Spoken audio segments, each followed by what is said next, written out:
The proclamation arrived not as a declaration of war but as an administrative filing across the galactic communication arrays of the Imperium. A simple message pulsed into every registered receiver. It carried the seal of Emperor Vorik III and the stamp of the Imperial Senate. The species designated Homo sapiens, native to the Sol system, had been reclassified from uncontacted sentience to chattel grade 7, hard labor and domestic servitude. The decree authorized immediate collection operations. On Earth, the signal reached the United Nations Palace in Geneva at 03:14 local time. Ambassador Lena Akinquo stood in the emergency assembly hall, watching the alien script scroll across the main screen. The translation matrix rendered it in crisp English, Mandarin, Arabic, and a dozen other languages. Atmosphere felt charged, a dense quiet, pressing against the walls like deep water. Delegates glanced at one another, some with faces drained of color, others with jaws clenched tight. Lena's own expression remained unreadable. She had spent 6 years as humanity's chief diplomatic liaison to the wider galactic community.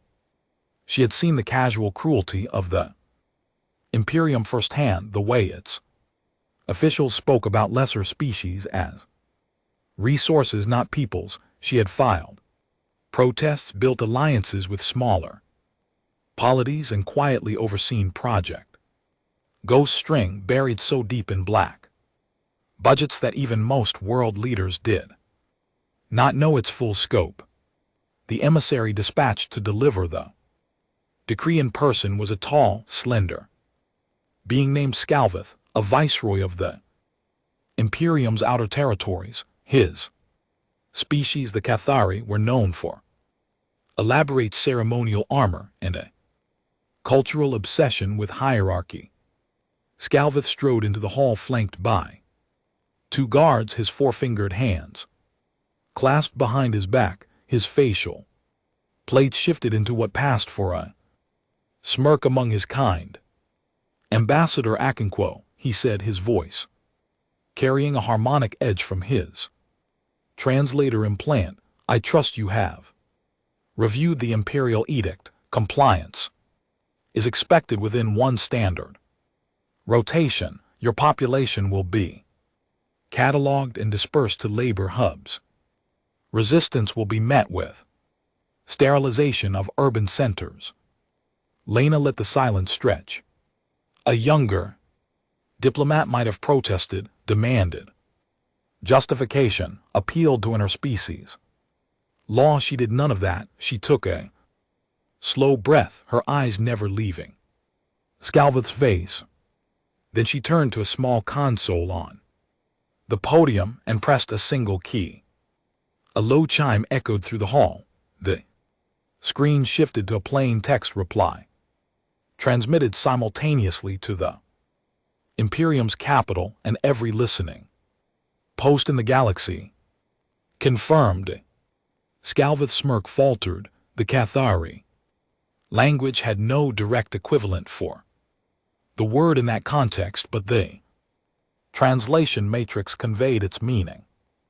Acknowledgement without submission. Acceptance without obedience. His head tilted and a flicker of confusion crossed his alien features. You confirm receipt? He asked, his tone less certain. Lena stepped down from the podium and walked toward the exit. As she passed the Viceroy, she paused, not looking at him. You will have Earth's full answer soon. Enough, she said. Her voice was calm, almost gentle, but it carried the weight of something immense held just beneath the surface. The doors closed behind her. Scalvith stood motionless, now acutely aware of the way the human security personnel were watching him. They did not move to restrain him. They simply observed. Their postures relaxed, their eyes tracking his every breath.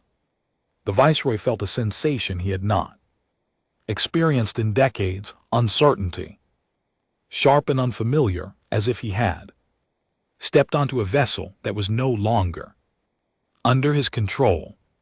In the command center beneath the Swiss Alps, Lena entered a room filled with holographic displays showing star maps and fleet statuses. General Tobias Reyna, a man with a weathered face and eyes like winter steel, turned to greet.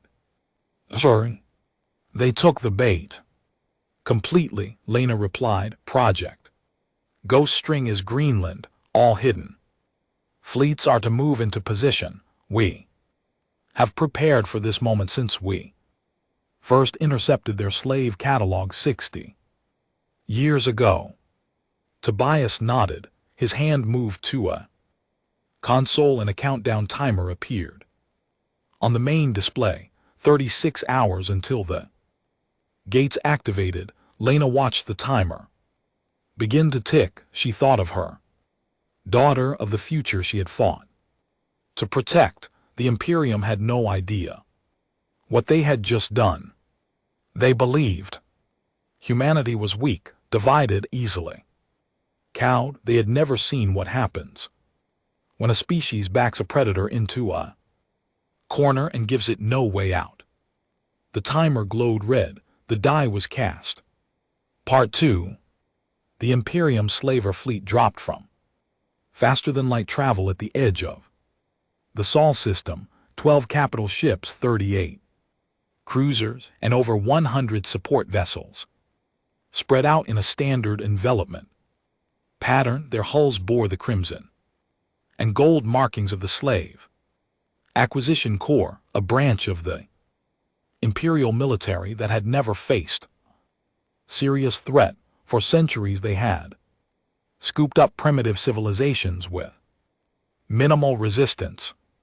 Admiral Jordas sat in the command throne of the lead ship, the Subjugator. His species, the Orvani, had thick hides and 3 eyes arranged in a vertical line. He stared at the tactical display, his lower hands drumming against the armrest. The system looked empty. No defense stations, no patrol boats, just a few scattered satellites in the blue-green marble of Earth in the distance.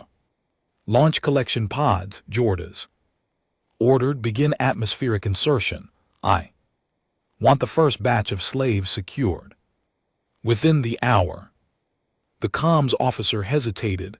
Admiral, we are reading energy signatures, faint, but they are appearing on all vectors. Jordas frowned. From where? There are no ships. The sensor tech adjusted the filters. The signatures were not on any known frequency. They flickered in and out of detectable ranges, like shadows cast by an unseen light source. Then shapes began to coalesce from folds in space that no known science should permit. Sleek, angular vessels painted in matte black, their surfaces drinking in sensor pings like hungry voids. The human ships arrived in absolute silence. They numbered in the hundreds, ranging from small hunter-killer drones to massive battle carriers. They positioned themselves in a perfect sphere around the Imperium fleet, cutting off every escape route. Jordas's 3 eyes widened. Full power to weapons, raised shields. His voice cracked as the tactical display updated. With threat assessments, the human vessels were generating power readings that dwarfed anything in the Imperium's databases. This was not a pre-contact civilization. This was a trap layered and sprung with mechanical precision. The first volley from the human ships was not a conventional attack. It was a coordinated launch of kinetic rounds accelerated to relativistic speeds, each one targeting a specific power conduit or weapon emplacement. The subjugator shuddered as its primary Reactor took a direct hit. Lights flickered and emergency sirens wailed. Return fire, Jordas screamed. Imperium ships unleashed their plasma cannons, but the human vessels phased out of sync with normal space, allowing the blast to pass through empty vacuum. Then they reappeared in new positions, closing the distance. Within minutes, the slaver fleet was crippled. Boarding pods slammed into the subjugator's hull, cutting through armor. With focused thermal lances, the first human soldiers breached the corridors in Exorig's powered armor. Suits that moved with a fluid, organic grace. They wielded compact rifles that fired micro-explosive rounds, and they advanced with a coordination that bordered on telepathic. Captain Samira Khan led the breach team. Her helmet's HUD displayed the layout of the ship downloaded from intercepted Imperium blueprints decades ago. She and her squad moved through the smoke-filled passageway, dispatching Cathari guards with surgical precision, no wasted shots. Each round found its mark with ruthless efficiency. They reached the command bridge. Jordas drew a sidearm, his hands trembling.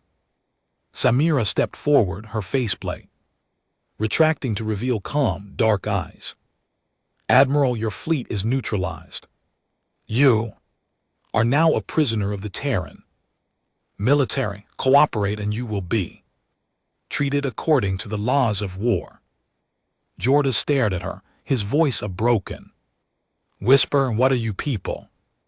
Samira did not answer. She motioned for her team to secure the bridge. Behind her, the main view screen showed the remnants of the Imperium fleet drifting in the void, venting atmosphere and sparks. The trap had closed in the first act of Earth's response was complete, but this was only the beginning. Across the galaxy, the ghost string network was waking up, and the Imperium's heartlands were about to feel the full weight of human fury. Part 3. The Imperium's military headquarters occupied an entire moon in the Valders system. In the central war room, a holographic map of the galaxy shimmered with 1,000 pinpricks of light, each one a vital asset. Admiral Thrax, architect of the Enslavement Initiative, stood at the center of the room, his four arms crossed. His species, the Dracari, were known for strategic brilliance and utter ruthlessness. He had assured the Emperor that the human campaign would be a simple acquisition, a quick infusion of labor to revitalize sagging colonial economies. The first anomaly report arrived from a minor outpost on the fringe. A wormhole gate, undetected and unregistered, had activated and disgorged 50 human warships. The outpost was destroyed within the hour. Thrax dismissed it as a fluke, a pirate raid with exaggerated numbers. Then a second report came, then a third. Within 4 hours, over 20 systems had gone dark. Imperium outposts and garrisons were being hit simultaneously with surgical precision. The human fleets were not engaging prolonged battles. They were striking, obliterating, and vanishing before reinforcements could respond. Thrax's composure cracked. He pulled up the intercepted human communication. The single word confirmed that had been the response to the slavery decree. He had thought it a sign of terrified submission. Now he understood. It was a promise. Recall all fleets from the outer territories, he ordered, his voice tight. We need to form a defensive line around the core worlds. His aides scrambled, but the human offensives were already bypassing the border defenses entirely. The ghost string wormhole network, built over decades by automated drones in deep space allowed Terran forces to appear anywhere they chose. It was a strategic impossibility, a violation of every known law of faster-than-light physics. The Imperium had never imagined such technology existed because they had never looked. Humanity had been quietly expanding its reach while the galaxy ignored them. On the main display, a new alert flashed. The Velox system, home of the Imperial capital world, had detected incoming wormhole signatures. Thrax felt a dread settle into his bones, heavy and absolute. The humans were not just counterattacking, they were going for the throat. A transmission broke through the encrypted channels. It was a human female voice, calm and steady, speaking in flawless galactic standard. Imperium command, this is General Tobias Rayner of Earth. Your proclamation of enslavement has been answered. You have one standard rotation to issue an unconditional surrender of all military forces. Failure to comply will result in total erasure of your governing structure. This is not a negotiation. Thrax stared at the speaker. The transmission ended. The war room buzzed with frantic chatter, but the Admiral could only watch as the pinpricks on the map began winking out, one after another. The Imperium, which had stood for 8,000 years, was crumbling in a matter of hours. He realized with a sickening clarity that he had made the worst miscalculation in galactic history. He had poked a creature that did not bluff, did not posture, and did not forgive. Part 4.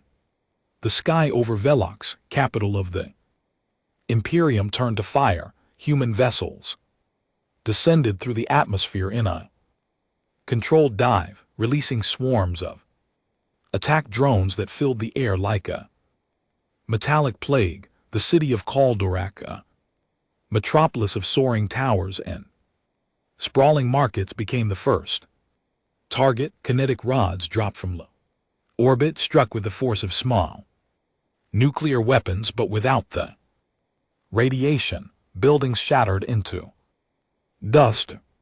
The ground rippled outward in concentric rings of destruction.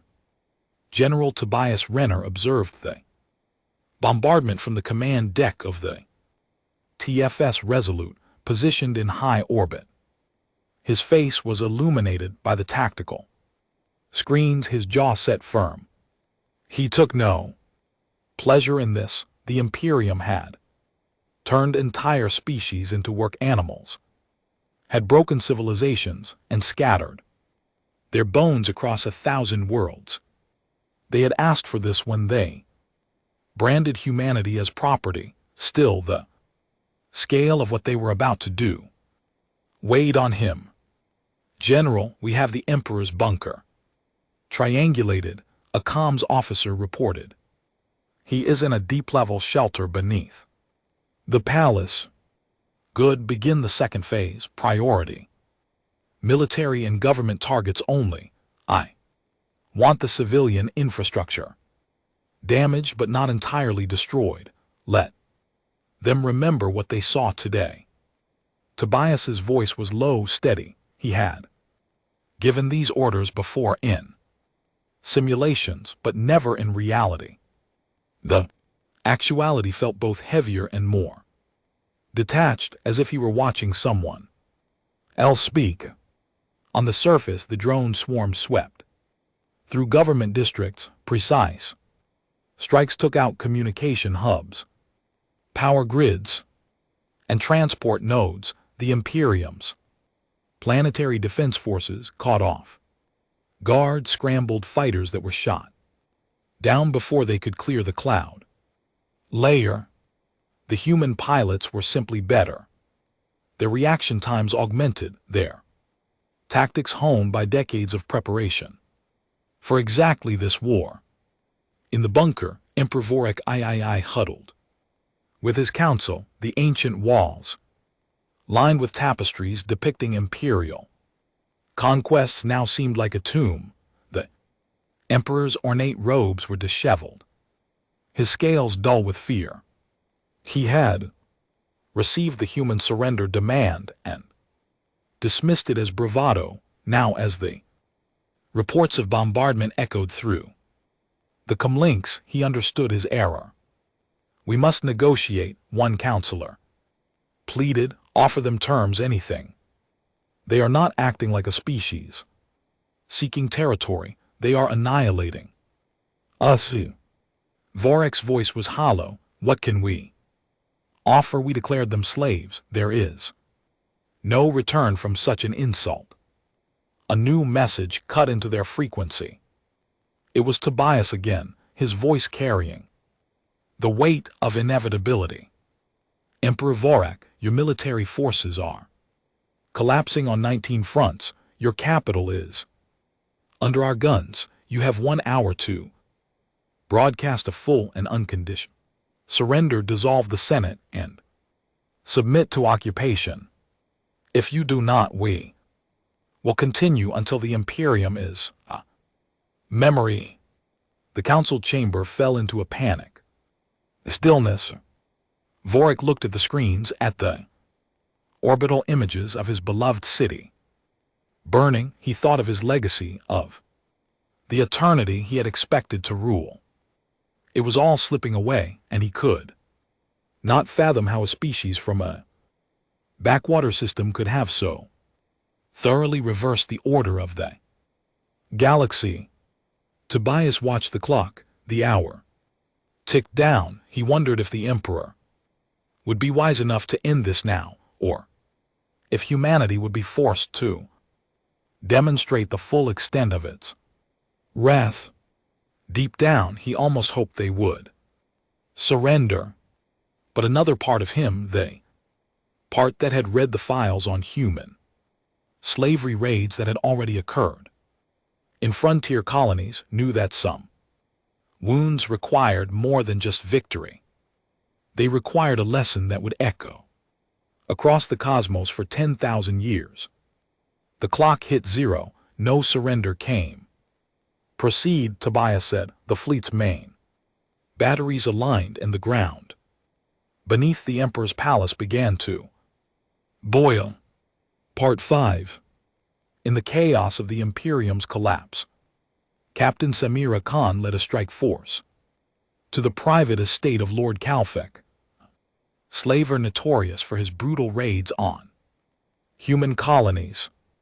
The estate sat on a terraformed moon, a luxury retreat shielded by private defense drones. It had been a hub for the trade in sentient beings, a place where auctions were held and lives sold like livestock. Samira's team breached the perimeter with the same precision they had used on the subjugator. The drones were disabled before they could launch, and the guards, veteran mercenaries, were cut down in a brief, intense firefight. Samira moved through the opulent corridors, past fountains that flowed with perfumed liquids, and walls adorned with hollows of Kalpsek posing beside chained captives of various species. She found the Lord in his panic room, a spherical chamber hidden behind a false wall. Kalpsek was a hulking creature with tusks and 6 thick limbs. He held a plasma pistol in one trembling hand. Samira walked in alone, her exorig humming softly. She retracted her face. "Plate. Lord Kalpsek, you've been identified as a participant in the enslavement and trafficking of over 4,000 human settlers from the proximal colonies," she said, her voice carrying no emotion she was willing to display. "You are hereby sentenced to termination under the Terran Articles of Justice." Kalpsek snarled, his tusks clicking. "You are nothing. The Imperium will crush you. I am a peer of the realm." Samira stepped closer, the pistol in his hand wavered. The Imperium is dead, she said. Your emperor is hiding in a hole. Your fleets are scrap, and you, Lord Kalpsik, are going to die knowing that. Everything you built will be erased. She gestured toward a hollow screen on the wall which flickered to life. It showed a live feed from the planet below. Human forces were systematically demolishing the slave pens and freeing the captives. The image shifted to a memorial site, a human colony that Kalpsik had raised, now being reconsecrated with the names of the lost etched into stone.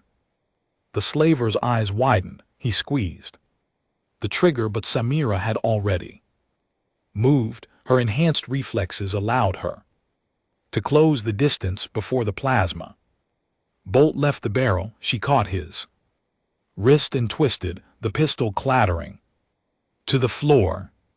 With her free hand, she drew a compact sidearm and pressed it under his jaw. The shot was a sharp crack. Kafib crumpled. Samira stood over the body, her breathing steady. She activated her comms. This is Captain Khan. Target neutralized. Transmitting location for recovery and documentation. She turned and walked out, leaving the panic room and its dead occupant behind. The footage of the execution, including the display of his crimes, was broadcast across the galactic information networks. It was not propaganda. It was a warning. Every being who had ever participated in the slave trade would know that humanity's memory was long and its justice certain. On the TFS Resolute, Tobias watched the broadcast with a heavy heart. He understood why such acts were necessary. The galaxy had to see that humans were not just fighting for survival, but for an accounting. There could be no new beginning until the old debts were settled. The Imperium was not just being defeated. It was being dismantled, root and branch, with a methodical thoroughness that left no room for future resurgence. The message was unmistakable. Humanity had been pushed into a corner and had chosen to redefine the terms of engagement entirely.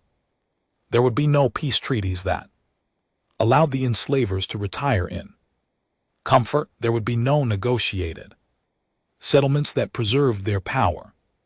The fury that erased civilizations was not a storm, it was a scalpel. Part 6. The bunker's last defensive line collapsed when human sappers detonated directed energy charge against the blast doors. The shockwave reverberated through the subterranean corridor, and then the way was open. Lena Akinquo, accompanied by a squad of elite soldiers, stepped over the twisted metal and into the heart of Imperial power. Emperor Vorik III awaited them in his throne room, a circular chamber carved from the moon's bedrock and lined with the banners of conquest. He sat on his throne, a massive seat of polished granite, trying to project regal defiance despite the dust on his robes and the tremor in his claws. His counselors were gone, fled or dead. Only a handful of personal guards remained, and they lowered their weapons when they saw the human squads targeting, lasers painting their chests. Lena walked forward, her formal attire replaced by a simple military jacket. With the Terran insignia, she stopped 10 paces from the throne. Emperor Vorik, the Imperium has fallen. Your fleets have surrendered or been destroyed. You are the last vestige of a regime that will be remembered only as a cautionary tale. Vorik's lips peeled back in a grimace. You speak of cautionary tales, yet you have murdered billions. How are you different from us? Lena's gaze did not waver. We did not start this, but we will finish it, she Tapped a data pad and a holographic image appeared in the air between them. It showed an old file dated nearly 2 centuries ago. A human diplomatic vessel, the Aurora, had made contact with an Imperium survey team. The crew had extended greetings, offered cultural exchanges, invited dialogue. The Imperium's response had been to capture the vessel, dissect the crew alive for biological study, and file the incident under non-sentient fauna disposal. The file had been buried in the Imperium's archives, uncovered by human intelligence only decades later. It was the moment that had seeded Project Ghost String, the moment humanity realized that the galaxy was not full of potential friends, but of predators who would only understand one language. Vorik stared at the image, his composure finally shattering. He had known of such acts. They were standard protocol for handling unauthorized space flight by lesser species. He had never imagined the descendants would one day stand before him with the power to demand an accounting. Lana drew a pistol from her hip, a sleek weapon with a single charge indicator. For the crew of the Aurora, she said, her voice quiet but resonant in the stillness, and for every other human taken, broken, and sold. This is not revenge, it is closure. She pulled the trigger. The energy beam struck the Emperor in the chest, and he fell backward into his throne, his body slumping. The guards dropped their weapons. Their will broken.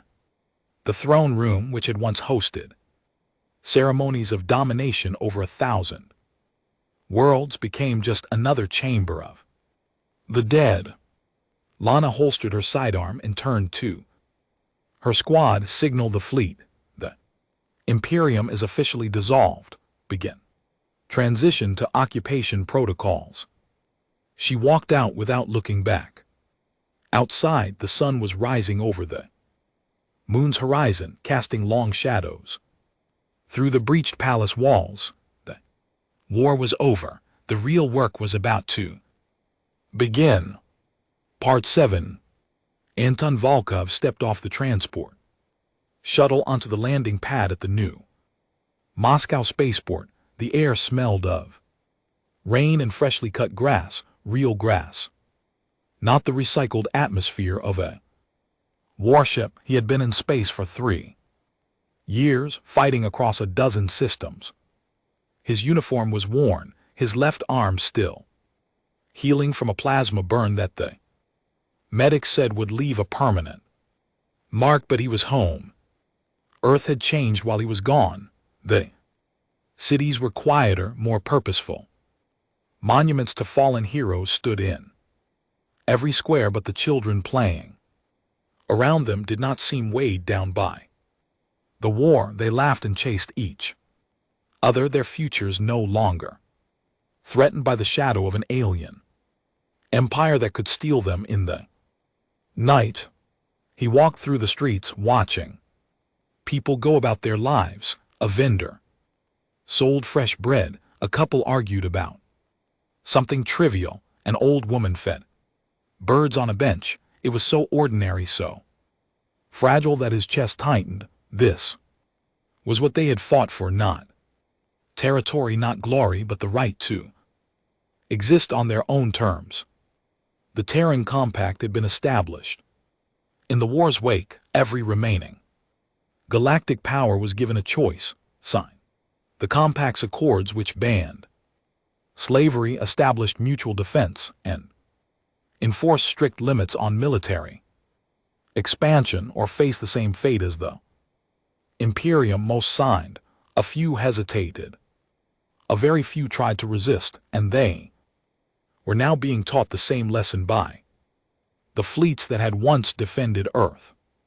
Anton met Lena Akinquo in a small cafe near the spaceport. She was no longer an ambassador, but the first chancellor of The compact, elected by a coalition of species that had been liberated from imperial rule. She looked tired but resolute.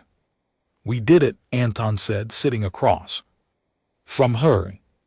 "We ended a war," Lena replied, sipping her tea. "Now we have to win a peace. That is going to be harder."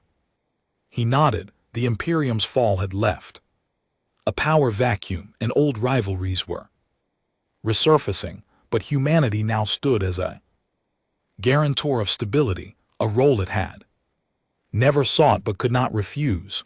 The galaxy had learned that humans, when roused, were capable of absolute destruction. The challenge was to prove they were also capable of building something lasting.